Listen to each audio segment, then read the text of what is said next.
If you think America's two-party system is dysfunctional, then you're in the right place. Hi, welcome to Coffee with Art.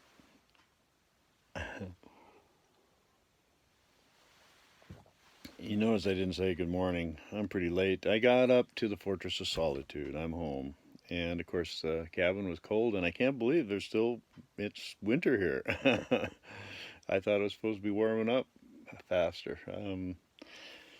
Missed on that forecast, I guess. But it's great to be home. And oh yeah, I got to remember this is what I'm supposed to be doing now. I got to still be trying to sell the book. Political Cocaine: How America Got Hooked on the Two-Party System and How to Intervene. And I really hope you consider that. And I guess I'm just not, marketing is not my forte. But it was still a successful trip because I met so many wonderful people, really nice people. And see, I don't think that the average people, I like to call them common people, because I think we need to be thinking about what we have in common. You know, so basically everybody is common people when you think about it. What do we have in common? I think we all love grandma. Of course, there is that odd grandma that, but I think basically that's key to a baseline of commonality that we should be thinking about.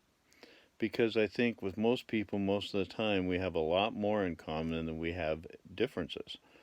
But it's really been accentuated, especially by the two-party divide, because everything has been polarized, and people's attitudes become hardened, and then you're not really dealing with real people. You're dealing with the stereotypes of who you believe those people to be, and that's a big difference.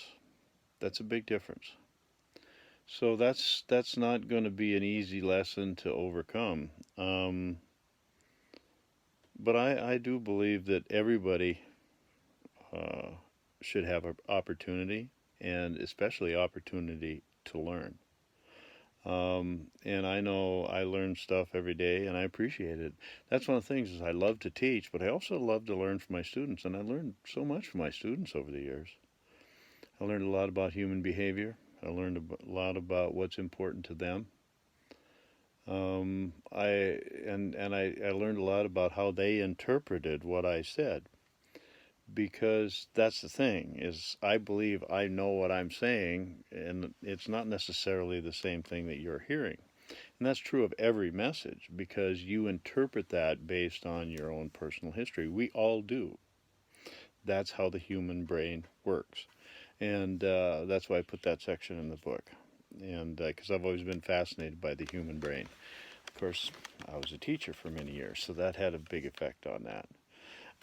Anyway, I can see the light is kind of weird the way I'm sitting right here. But it's great to be home, and it was great to have those journeys. I'm very thankful for meeting such wonderful people. And then we had discussions when we could keep the topic.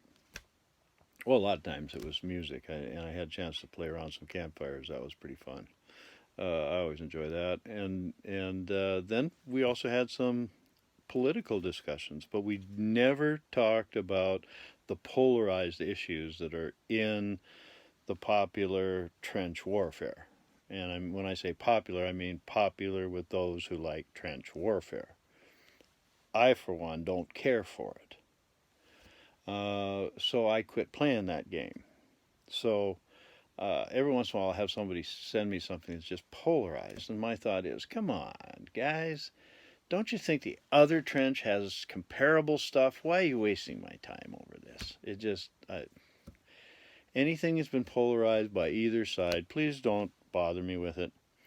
What we need to be putting our attention to is how to end that polarity, how to get away from the trenches. So, what I wanted you to consider, and I hope you will, is I bet you know some good people that think about common people. Why don't you recommend one of the coffee with heart segments that you thought was thought provoking or was effective for you, because really that's what I'm trying to do, is start the conversation. And in order for that to happen, I need to have more people involved. I don't have resources to go out and advertise a whole bunch, and that's the thing that's disappointment is the money I did spend on promotion of my book. I don't think it was effective at all, and so there went that budget. So I really appreciate it if you pass it along and involve in a civil conversation about how to end the partisan divide. And if people just can't get out of the trenches and they're going back and forth, just ask them to step outside and leave the rational people in there to discuss and to have a decent conversation that's respectful. Because as soon as you get into the polar nature, it's not respectful at all. A good friend of mine was just telling a story about a reaction to this polar crap, and it's just irate. Oh God, it's hard on the blood pressure. And then of course the other person was insulted, my friend. But I know the other guy too. I feel sorry for the blood pressure. That's not a good thing when you're upset all the time. And see, that's just it. That's what I want people to understand. If you can put away that partisan divide and just talk about the divide itself, life is a lot more relaxing. At some point, we're going to get rid of it. And if we don't, let's not think about that. Because I love the United States of America. And I think the people, of the people, by the people, for the people, it's all right there. Let's do it. Let's have a discussion. So that's why each of these vlogs are numbered. And that's basically why I went to YouTube. I like where their system worked for that. And so if one of these was particularly effective, I hope you'll recommend it to a friend and start the discussion. Try to involve somebody else in the discussion. And let's get rid of these two parties. Don't like them. Anyway, I hope you'll participate in the discussion. I hope you understand that every day is a gift. That's why they call it the present. So unwrap that present carefully, because there's some good stuff in there today. Have a great day and a great discussion. See ya. Monday, I hope.